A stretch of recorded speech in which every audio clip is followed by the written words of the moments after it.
When David Vass, an openly gay man, was hired in 1970 to manage the sound and lighting at the Continental Baths, which centered around the enormous swimming pool beneath the Ansonia Hotel on New York City's Upper West Side, he was just starting out in his career as a lighting and tech director.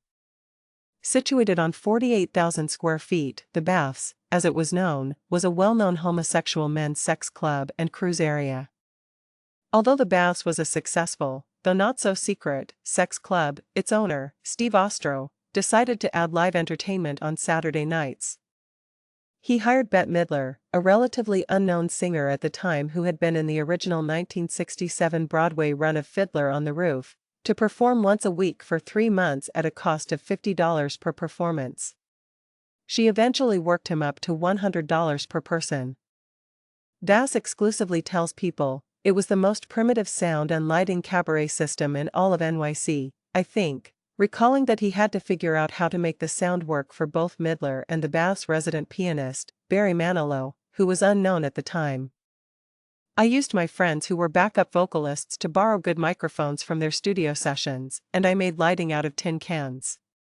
Because it was a basement and the ceiling was so low, I was unable to utilize a spotlight. It was disorganized," recalls Vass. With all the humidity, Barry Manilow could never keep the piano tuned. Nevertheless, he will always remember seeing Bette Midler soar to fame following those prostitute gigs. Although he claims that some of the customers were initially perplexed, it was an immediate success. These customers were there to meet other males. A few of the regular guys who came to the Baths scratched their heads, wondering what this crazy red-haired woman wearing outrageous makeup and clothes from thrift stores was doing here, standing by the piano and singing songs from the 1940s and telling crude jokes, he laughs. But soon a number of celebs as well as the regulars grew devoted to her program. According to Vass, A-listers and socialites were lining up to get in on Saturday nights. You name it, Gwen Vernon, Bob Fosse, David Bowie, Carol Channing, Andy Warhol, Mick Jagger, Truman Capote, Liza Minnelli, Rita Moreno, Princess Margaret, Valentino, and Alfred Hitchcock. Saturday nights from 10 p.m. to midnight was the place to be seen, and they adored Bathhouse Betty.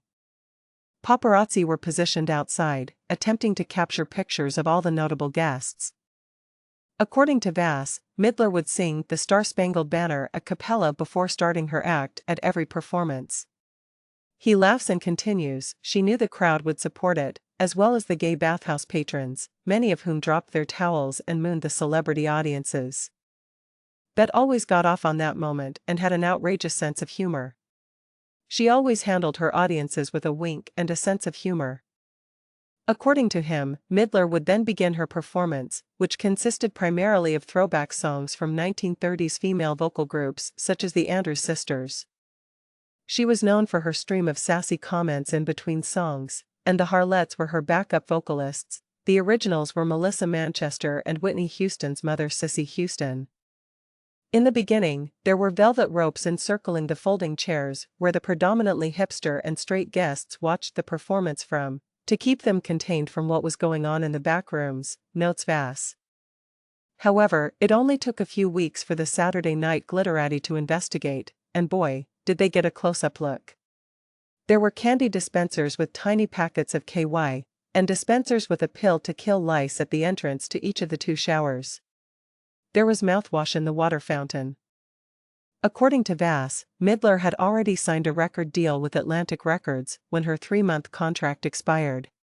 Following the publication of her debut album, Divine Miss M, in 1972, she shot to fame, receiving a Grammy for Best New Artist in 1974.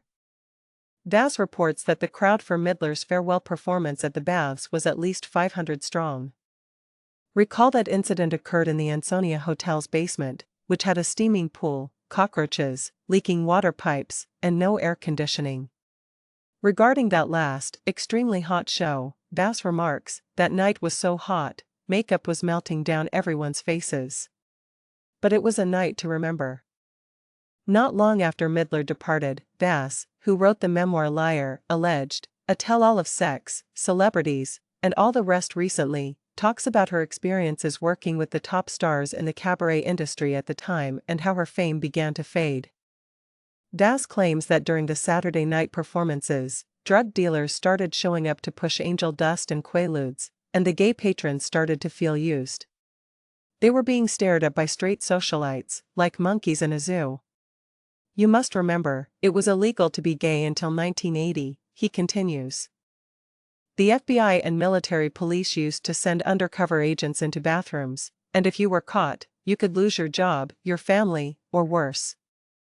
Vass landed a better gig at a well-known cabaret in the Village a year after accepting the job.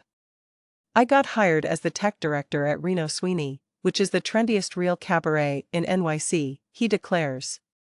He collaborated with performers like Little Edie Beale and Peggy Lee there. He claims that the Continental Baths had closed by 1976. He claims they tried to install a disco floor, hire a DJ, and entice gays back in, but it was too late.